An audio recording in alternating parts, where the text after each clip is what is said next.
Donc je voulais vous souhaiter la bienvenue. Vous êtes à Fil-A-Poste et plus précisément à l'imprimerie de Fil-A-Poste à Boulazac. Sur près de 27 000 m² ici, nous imprimons un peu plus de 2,5 milliards de timbres par an. Alors le plus connu, en tout cas le plus diffusé bien évidemment, c'est la Marianne, et on la connaît tous. Et au-delà de ça, on imprime également environ 500 millions de timbres philatéliques, dont bien évidemment le timbre que nous voyons aujourd'hui. Nous imprimons bien évidemment tous les timbres français, mais nous imprimons aussi des timbres pour l'étranger, pour un certain nombre de pays, pour Monaco, pour des pays historiquement, on va dire, liés à la France.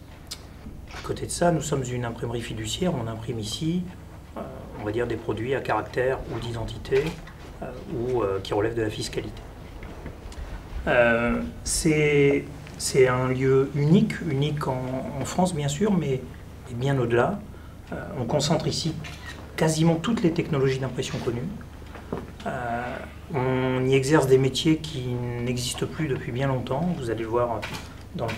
Je ne sais pas jusqu'où vous irez, Jean-Alain, mais en tout cas, vous verrez au moins les graveurs. Donc, vous verrez cette partie où on passe de manière régulière de l'artisanat presque du XVIe siècle, vous allez le voir avec Pierre Barral, le graveur, jusqu'à de la haute technologie, de l'informatique, du traitement de fichiers d'images, avec des niveaux de qualité, vous le verrez là aussi, qui sont extrêmement élevés. Nous réalisons ici, on aime à le dire, mais les timbres sont toujours des œuvres d'art en miniature, et elles concentrent et la beauté et la difficulté technique de réalisation à ce format-là. Vous pouvez me répéter les deux chiffres là? Combien vous en tirez de milliards? Environ 2 milliards de timbres courants. Et 500 000? Et aux alentours de 600 millions de timbres philatéliques. 600 millions de philatéliques, d'accord. Et alors, il va être tiré à peu près en combien celui-là? 1 million... C'est le dossier de presse, 1,2 million. 1,2 million.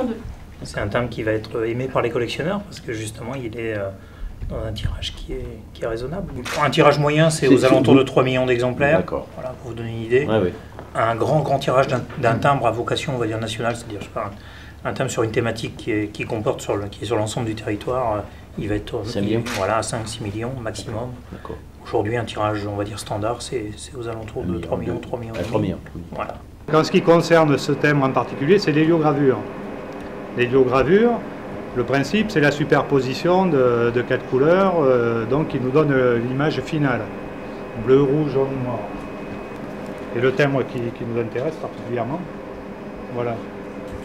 Donc on va faire une forme imprimante par couleur. En héliogravure, cette forme imprimante, ça va être un cylindre de cuivre que l'on va graver, sur lequel on va faire des alvéoles plus ou moins grosses, selon que le ton sera plus ou moins foncé. Ces alvéoles, elles se présentent sous cette forme-là. Ce sont des petits losanges plus ou moins importants. La partie foncée, c'est le creux, hein, et la partie blanche, c'est la surface du cylindre. Donc on a des alvéoles, des petits losanges plus ou moins importants, selon que le ton sera plus ou moins foncé. Donc il y a une tête de gravure, c'est un petit stylet en diamant, hein, de forme conique, un diamant synthétique, qui vient percuter le cuivre tel un pivert. Il vient frapper plus ou moins fort, selon que le ton est plus ou moins foncé.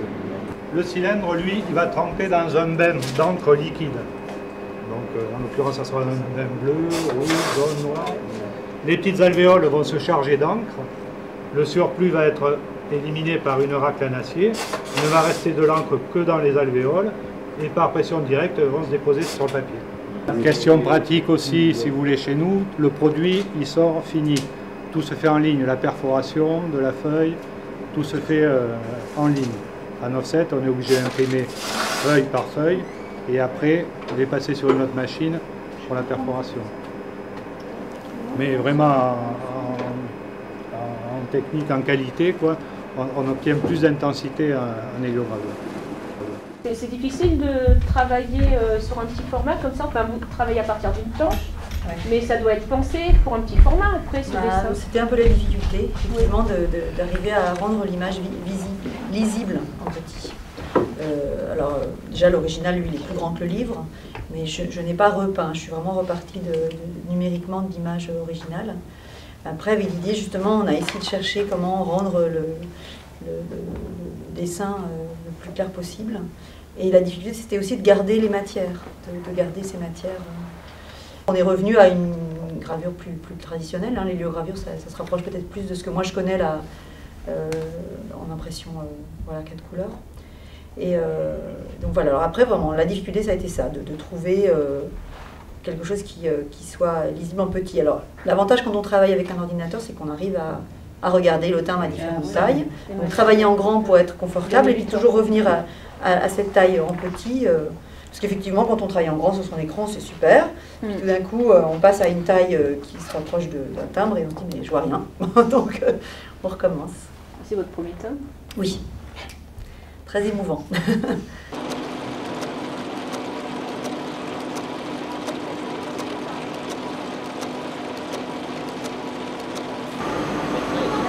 C'est pas facile de retirer un motif d'une photo, enfin d'une image, parce que souvent la gravure on le sort du contexte et ça n'a plus d'intérêt après.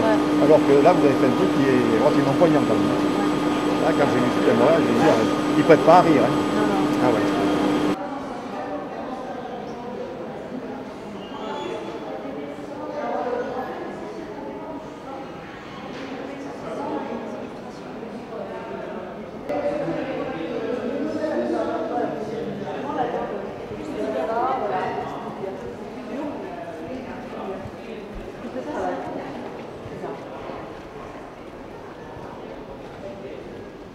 Ça nous permet de faire des albums sur des sujets voilà, qui sortent de web, qui sortent de l'ordinaire, des sujets graves, des sujets...